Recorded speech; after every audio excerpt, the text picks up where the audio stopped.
Hello, Star Wars fans, and welcome to episode 39 of Journey into Legends. Today we are going to be reading X-Wing Wedge's Gamble by Michael Stackpole. Wedge's Gamble was released in 1996, and it is the second book in the X-Wing series.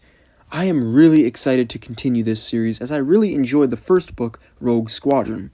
Anyways, without further ado, let's read and review.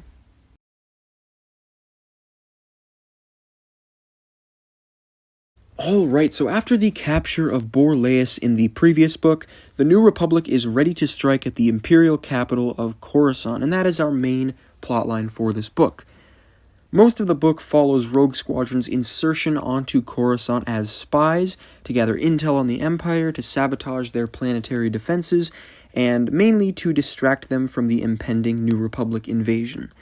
Now, at first, I really enjoyed this plotline. When Rogue Squadron is first settling in on Coruscant, they're disguised, they all have aliases, and they're deep undercover, deep in Imperial territory. I was really invested, and there was just this air of nervous tension being built up.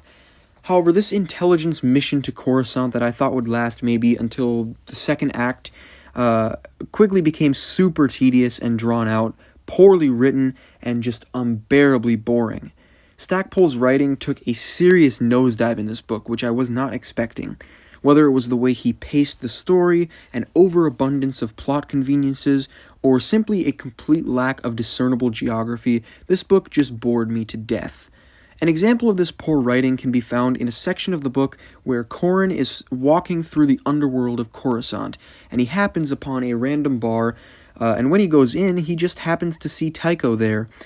Afterwards, he gets into a speeder chase with some Black Sun operatives, and one of the pursuing speeders crashes into an apartment. And of the thousands upon thousands upon thousands of buildings and apartments on the planet of Coruscant, the speeder just happens to crash in the very apartment where Wedge, Mirax, and a bunch of our other characters are. And then Corran just happens to crash his own speeder into an ongoing gunfight between Gavin, Nawara, and the other rogues, and some stormtroopers. You just can't make this stuff up. It feels like Stackpole got replaced by somebody like Barbara Hambley halfway through writing this book. Like I said, this plotline had a lot of potential and at first was very entertaining, and I do appreciate how it was a much different story than the first book, focusing less on flying missions and more on an infiltration sort of spy story. But this plotline lasted for over 200 pages, and most of the time those pages were spent on completely mundane and nearly incomprehensible action scenes in some factory or some warehouse. I've said this in previous videos, and I will say it again. The Coruscant underworld is such a boring setting in these old Bantam-era books. I didn't like it in the Jedi Academy trilogy, I didn't like it in the Corellian trilogy, I didn't like it in Young Jedi Knights, and most of all, I did not like it here. And this little rant of mine just scratched the surface of my issues with this part of the book, and at this point I'm just desperate to move on.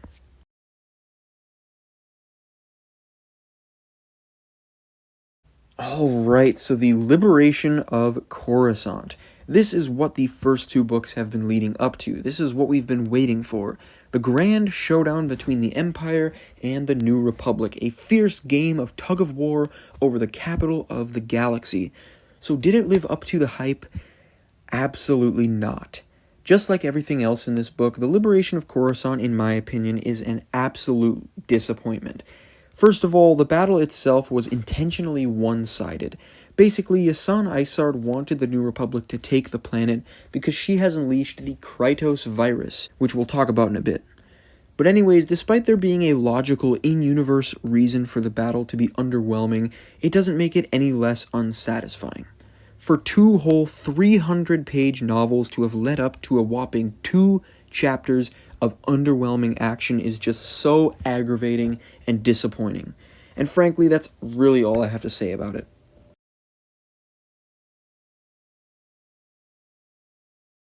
Alright, so finally I have something positive to say about this book, and that is that this book does set up some interesting things to come.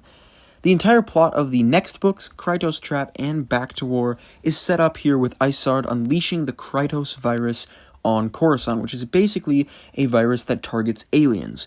We also have mentions of Warlord Zinj, who will of course play a major role in the Wraith Squadron books, and eventually the courtship of Princess Leia, which we've already read and reviewed. And then we have some ongoing plot lines involving Rogue Squadron itself. Corran Horn is missing. He's presumed dead by the New Republic at the end of the quote-unquote Battle of Coruscant. However, we do learn in the epilogue that he is currently alive and imprisoned at Lusankia, and who is being framed for his apparent murder? None other than Tycho Celchu. I don't know if I mentioned this in my last review, but I've really liked the storyline they've set up for Tycho, with him being suspected to be an Imperial spy, so I'm excited to see where that will go in the next book. Then there's still the case of a legitimate spy in Rogue Squadron. My guess is that it's probably going to end up being Irisi, simply because her romance with Corran seems like your typical evil, beautiful girl seducing the hero cliché, but that could definitely be a red herring, which would be a welcome twist.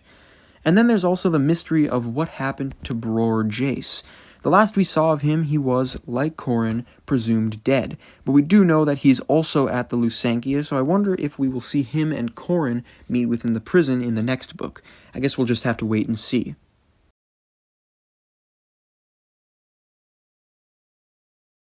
Alright, so overall, this book actually had a fairly strong start. I really enjoyed the first act or so. I think it had some good character interactions, and there was some really neat political intrigue there. But once we got to Coruscant, the book started to just fall apart, and in my opinion, it never really recovered. Rogue Squadron's infiltration mission was dragged out so long, and left way too little time for the actual battle. But despite the overwhelming amount of negative things I've had to say about this book, I don't actually think it's that bad. It's just that this book had the potential to be one of the best Star Wars books in all of Legends, and in my opinion, it fell flat on its promise. As much as I enjoyed the first book, I believe I gave it a 92%. It really pains me to have to do this, but I have to be honest. I know this will probably upset a lot of fans. It's probably a war crime somewhere to rate an X-Wing book this low, but I'm going to have to give this book a 74%. For some perspective, this puts it at a tie with the Crystal Star, which to be fair, I actually didn't think was that bad. Anyways, if you guys aren't too angry with me over this video, don't forget to like, share, and subscribe, and specifically comment on this video and tell me if you think I'm crazy, because I'm genuinely interested to see what the general consensus on this book is. Anyways, stay tuned for my next video where I'll be moving on to Book 3, The Krytos Trap. See ya.